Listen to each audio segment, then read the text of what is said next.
Let's put some things in perspective. The last time I made a video on this channel, John Cena was still a babyface. Ricky Starks had just been released from AEW. We didn't know what the CM Punk favor to Paul Heyman was. And most importantly, I wasn't half blonde. Hello everybody, it's Zander and welcome back to Wrestle Luigi. Now it's been a little while since I've made a video, and I feel like it's been a little while since I last made a video where I said it's been a little while since I made a video. I'm not really good at the whole consistency thing over here, apparently. But we are now just 4 days, 5 days, whatever, away from WrestleMania. And so let's jump on the bandwagon, shall we? But I'm going to do predictions about WrestleMania a little different from the people you might watch on the other channels, on the people with many more subscribers than the little 90 we have down there, that little community we've been building here. And that is, I'm going to tell you what I realistically think is going to happen, but we're also going to get a little more whimsical with it. I'm going to tell you in a perfect world how I'd be handling things. Alright, let's do it. Let's go through it. There's 13 matches on the card right now. I'm just going to tell you here and now. I know you don't care about the Andre the Giant Memorial Battle Royal on Friday. I know you don't really care about the WrestleMania SmackDown episode, but I'm going to tell you now. You got to keep the titles on the Street Profits, and Ray Phoenix is winning that Andre trophy. What's he going to do afterwards? I don't know. The winner usually doesn't do much. Bronson Reed did pretty good last year, and then he got injured. Year before that, Bobby Lashley left the company.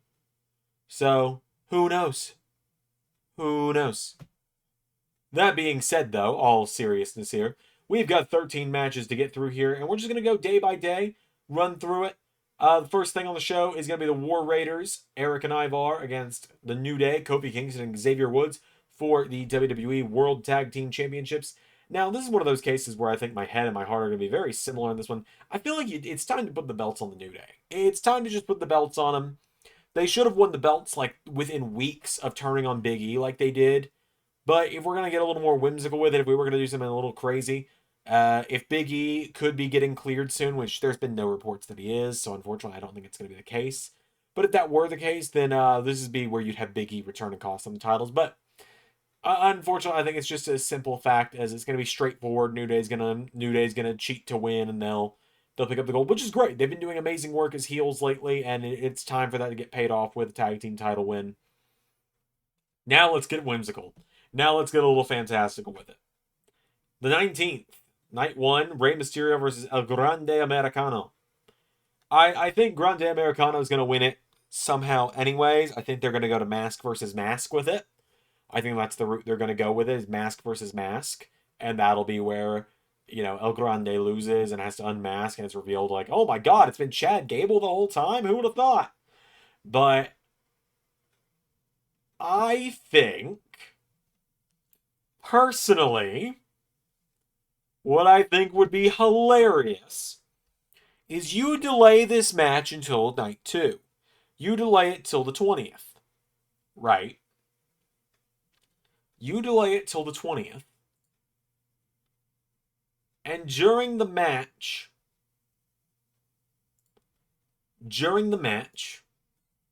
El Grande Americano goes under the ring. And then when he comes back out, he's a little bigger. And Michael Cole will very quickly be noticed. And this Corey Graves, or whoever the color commentator for the night's going to be. Oh, God, it's going to be Pat, isn't it?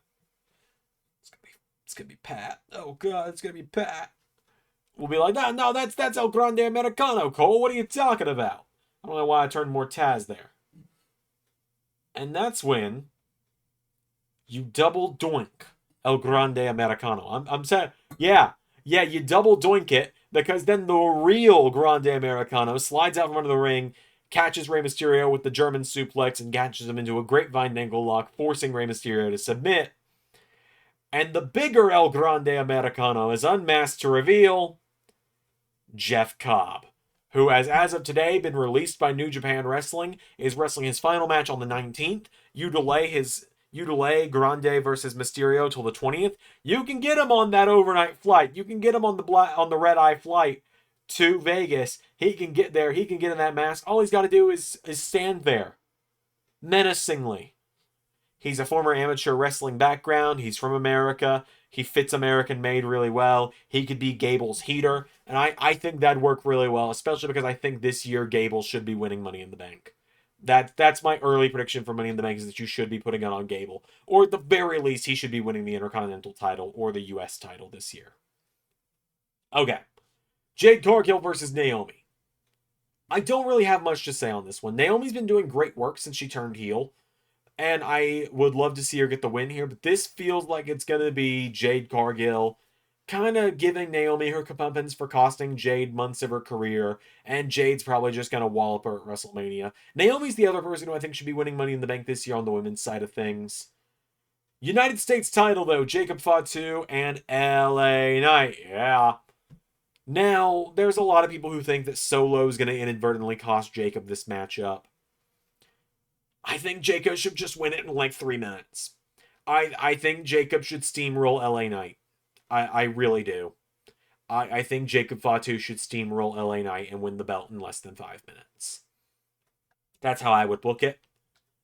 I think maybe people are onto something with the idea that Solo might inadvertently cost Jacob, but I'd honestly rather see Solo versus Jacob with a title on the line than with, what?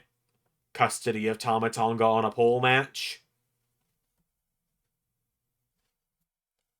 Tiffany and Charlotte. I have felt very awkward watching the segments between these two, watching how everything's gone. I feel like Tiffany has to win this. I feel like Tiffany has to win this, or the entire promos that Charlotte's cut being like, you're not good enough to beat me. When I beat you, everyone will see you were just a flash in the pan, that there's nothing to get hyped about. And then if she just loses after that, what was the point? Like, what was the point of everything if Tiffany just loses after Charlotte spending 2 months going, yeah, you're pretty shit, aren't you? Tiffany's gotta win it, right? Alright, Gunther and Jey Uso.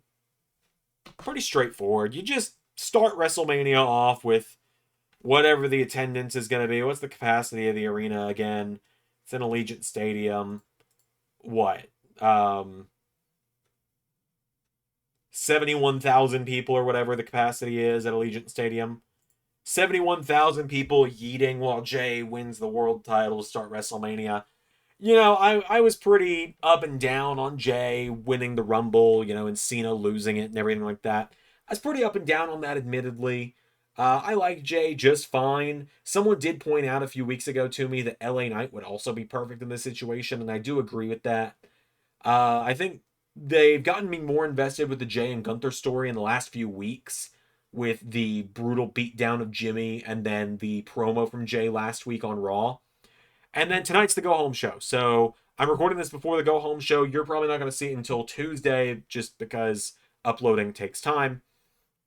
And on that note, they've got one more night to get me super invested for it.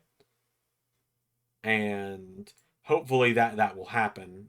And so I'm getting more invested with this. And I want to see Jey kick his ass now. And I think he's going to. The triple threat.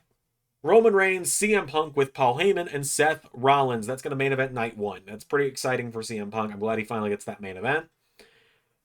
That being said, let's talk about it, shall we? This is where the most fantasy booking goes in. Whoever Paul Heyman aligns with in this match is who's going to win it.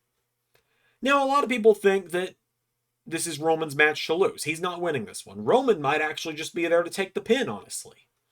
Which is fucking wild to say, isn't it? Then in the year 2025, Roman Reigns might be in a triple threat match to eat the pin. It's kind of weird. Kind of crazy. That being said, I don't think the wise man sides with Roman Reigns in this one. A lot of people think that you align him with CM Punk. You go back to what worked in 2013. And yeah, that did work in 2013, but I'm going to be real with every single one of you when I say this. 2013 and 2012. That's a step backwards for Paul Heyman and CM Punk. I know a lot of you like to go, oh, well, this worked when I was watching as a kid. Yes, it worked then, but it's just a step backwards. We don't have to go backwards. The real step forward is Paul Heyman and Seth Rollins. I think Seth Rollins is in this triple threat to win it. The gears have been turning in my head for weeks now. Seth was pie-facing Paul on Raw last week a lot to goad CM Punk out so he could stomp him.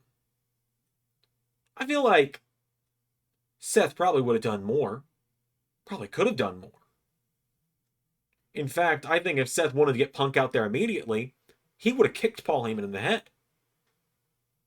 Seth says Paul owes him one now, and Paul's being very weird about it. But Paul wasn't afraid to stand up to Seth Rollins. He's normally only like that when Roman Reigns is around, and Roman wasn't there last Monday. Paul wasn't afraid because he and Seth have been plotting this since the start. Think about it. Let it all sink in. Paul Heyman and Seth Rollins have been plotting this since the start. That's why Seth's in it. Paul advised Roman to attack Seth in that cage match. Roman went out on his own to attack Punk. Paul has been angling to get Seth into this matchup by pulling the strings in ways we haven't seen. To the point where I'm considering making a whole conspiracy video about this.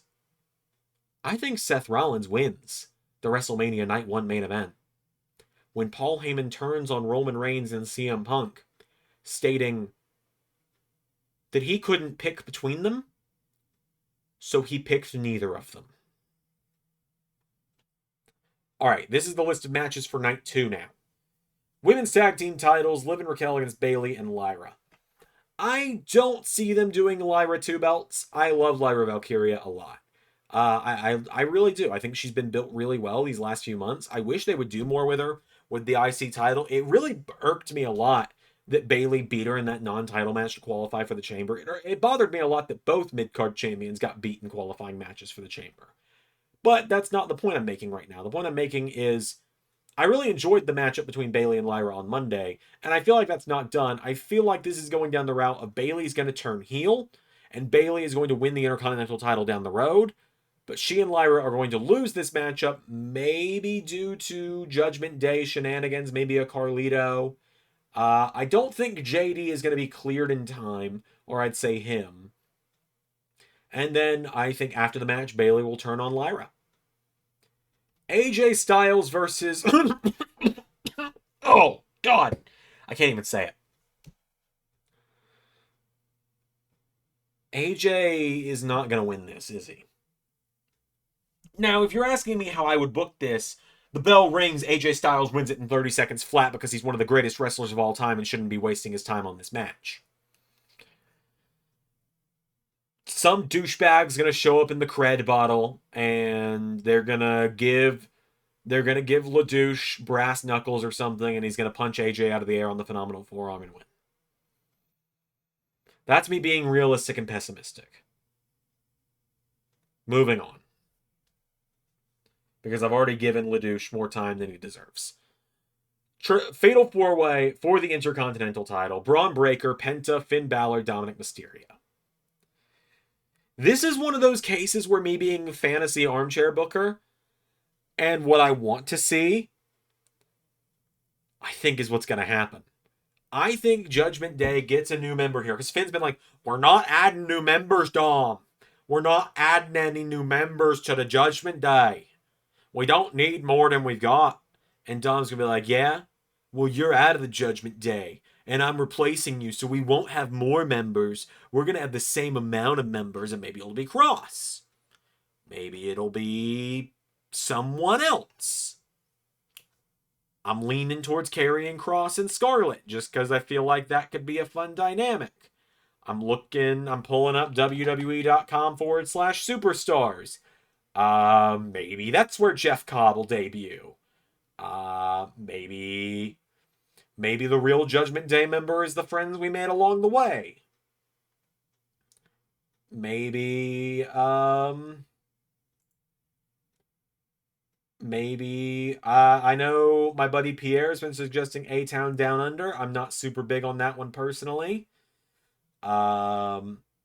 Maybe, I don't know. Maybe Otis. I'm just dragging for time now.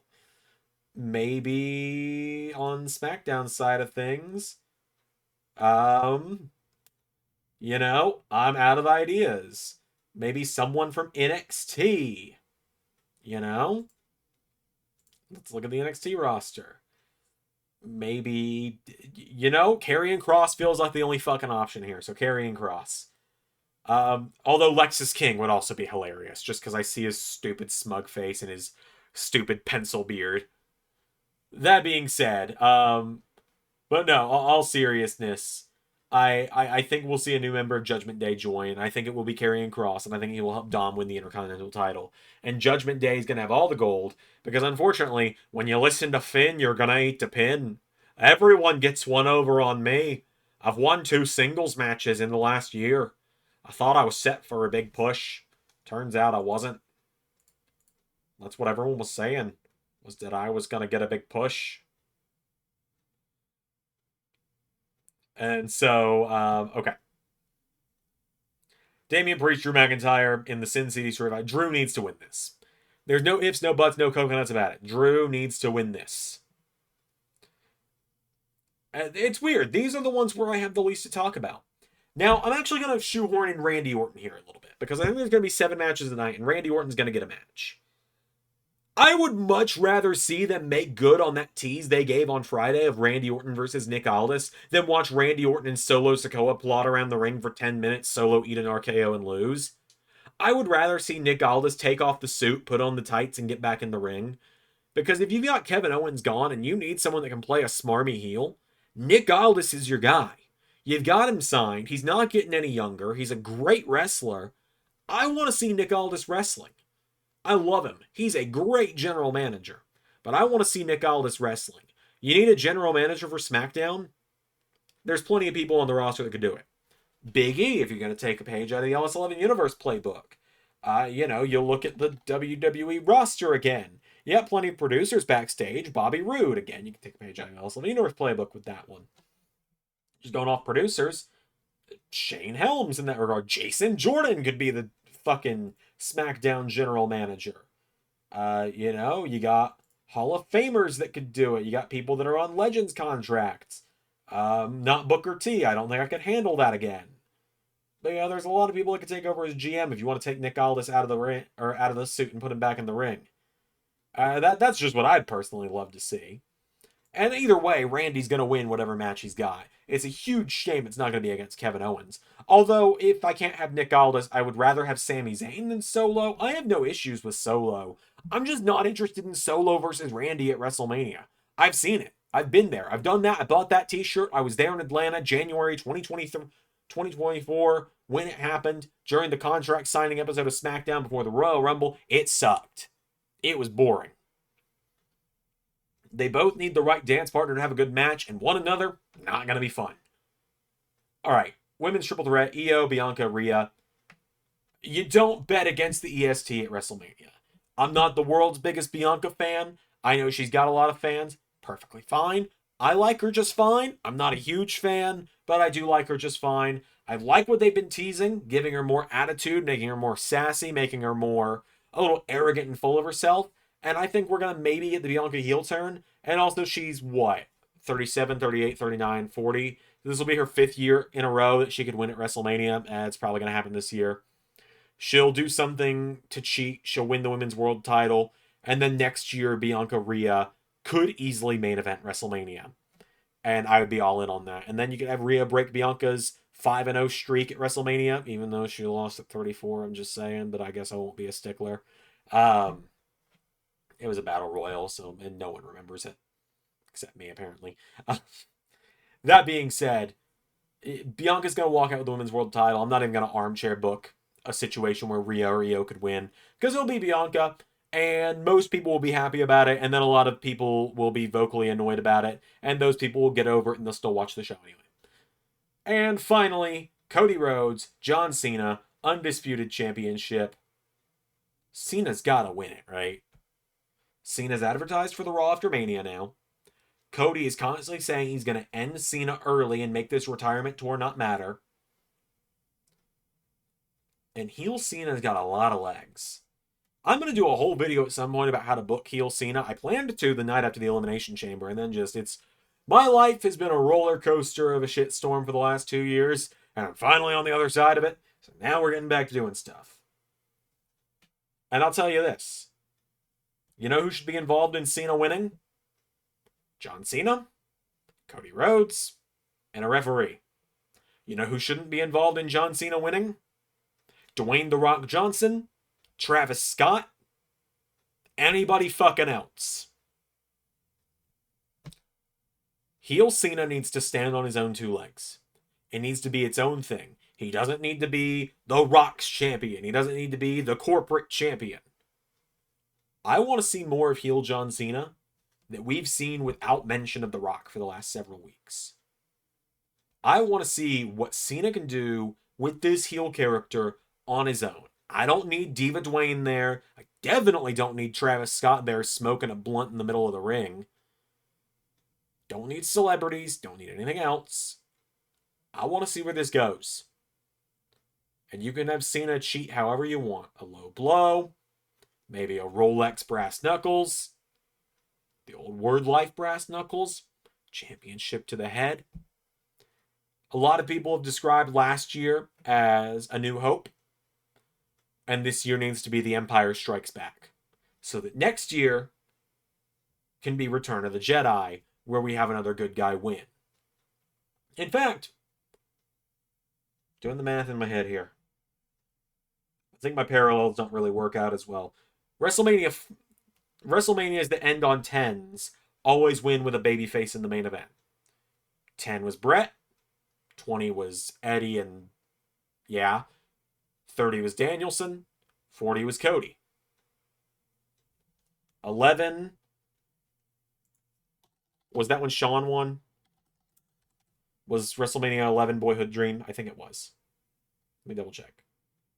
Oh, no, that was Lawrence Taylor, Bam Bam Bigelow. This blows my fucking theory out of the water.